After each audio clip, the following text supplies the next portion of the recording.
So I want to cut to the chase. I don't want to beat around the bush and talk about actual workouts, but I want to talk about the philosophy and actually understanding what it takes for your body to really burn fat and kickstart your metabolism. Like really to utilize your fat storage as energy instead of constantly consuming and constantly being tired because you're always constantly eating, right? The ultimate goal is to make your body more efficient, not less efficient. Efficiency meaning it takes less fuel to get a certain level of output, right?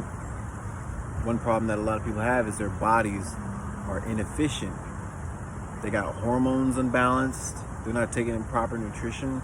Their gut is full of food constantly, so they don't really get time to digest and clear the gut out. That's why a lot of people have bloating issues, IBS, big stomachs. Sometimes you can see someone's six-pack, but their stomach will be like literally out here, like kind of out there. And it's not even that they have a whole bunch of fat there. They got like a gut full of a whole bunch of literal shit. So here's the principle to keep in mind. Your gut health is the most important asset when it comes to your health and fitness. Because what your gut is doing will dictate how you feel, your energy, the way you're using whatever you're putting in your body as far as converting it into energy. So your health starts with your gut. Burning fat starts with your gut. That's going to be the main thing that you need to focus on regulating. You want your gut to be in equilibrium. It means you want things to be flowing. After you eat a huge meal, you start to feel tired. Why is that? Because whatever your gut is doing is going to depict how much energy you got. So if your gut is doing a lot of digesting at the moment, it's going to zap all your energy because your energy can only be dispersed so much. So digesting food takes a lot of energy. That's the reason why people have itis, where you get tired after you eat a big meal. I know I do. I don't know about you guys, but I definitely get tired after having a big meal. And the thing that we need to assess and change is the amount and frequency of food that you're taking in. Yeah, technically you can lose weight by putting your body in a more thermic mode. You know, your body will act more thermic if you're eating small meals throughout the day.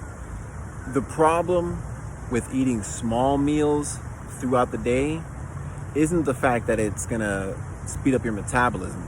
It's the fact that you're constantly having wear and tear in the gut. You're constantly making your body digest stuff, you know?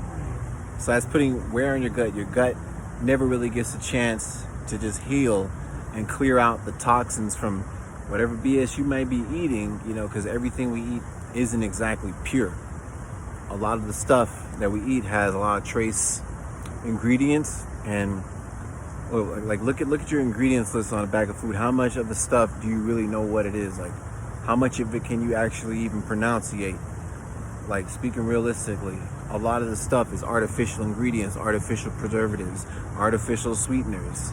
You know, you get those 0-calorie sweeteners, unless you're using like a natural one like stevia, which they might not be using, sucralose, and there's other ones. So we've already determined that eating on a regular frequency and not allowing the body to get the chance to heal is a negative. So that's not one way to do it. But the way to really speed up your metabolism and get your body burning your fat storage is by fasting, or some people call it intermittent fasting. But basically it's like you skip breakfast and you skip lunch, and during the day you just, before your first meal, you're going to be consuming liquids. So you start the day off with water always. You know, I always say that no matter what day, fasting or not, start your day off with a glass of water. Then what I like to do is I like to have a cup of coffee. You know, coffee has a thermogenic effect on your body. It's going to get your body going, which has the ending result of your metabolism getting kick-started. Also, the coffee suppresses my appetite. so I'm not that hungry. It already sets the tone of my day. It gives me a little boost, helps you, and also because it's a diuretic, it's gonna help you start eliminating the stuff from your other meal that's ready to come out. So it's a benefit. I mean, it's a little nasty to talk about, but it helps you go. It gets your metabolism going, but at the same time, you don't want to drink too much of it because coffee is real acidic. You gotta keep it to a minimum. Like, I literally just have my 1 cup of coffee in the morning, and then that's it. Or I have it at some point during my fast. I allow myself to have 1 cup of coffee, and then I drink water after that. Make sure you're drinking plenty of water, like significant amount of water. Like, no joking. Like, make sure you drink your water. Don't be neglecting it, being lazy. If you're someone that doesn't even drink water, you should start drinking more water. You don't gotta go crazy to where you're pissing every 30 seconds. But, have a glass of water when you feel hungry. Also, during the fast, when you're getting tired of water, you can drink some tea. I wouldn't use sugar. Definitely no sugar. The point of fasting is to try not to be digesting things. So what you can do is just get some tea if you like, and you can use like a natural sweetener. Stevia is one I would recommend. There's other ones as well, but 0-calorie natural sweetener. Okay? Stevia is a sweetener for the soul, if you didn't know that. Okay, so the coffee must have suppressed your appetite to at least get through breakfast. And you should be approaching lunch by the time you've had a couple of glasses of water, right? So you got a choice. You can eat lunch or you can try to keep going. That's why I suggest having something that's going to deter your appetite, like tea, but it's not necessarily calorie rich. Those are good options. Also, you could do something like cut a lemon open. Just drink on the straight lemon juice. The lemon juice will help out with that effect as well. It's going to suppress the appetite. Plus, it's natural. It's a fruit, so it's going to give you a positive alkali effect on your body. That's another subject for another conversation. Acidity versus alkalinity, and how your foods contribute to equal your pH, whether your body's feeling acidic or you got the alkali effect. Also, I get to use my fat storage as energy throughout the day.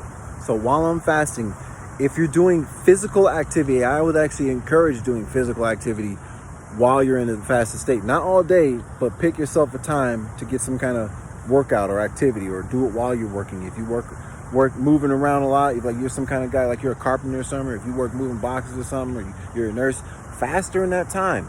It's hard at first, but you can do it, I promise you.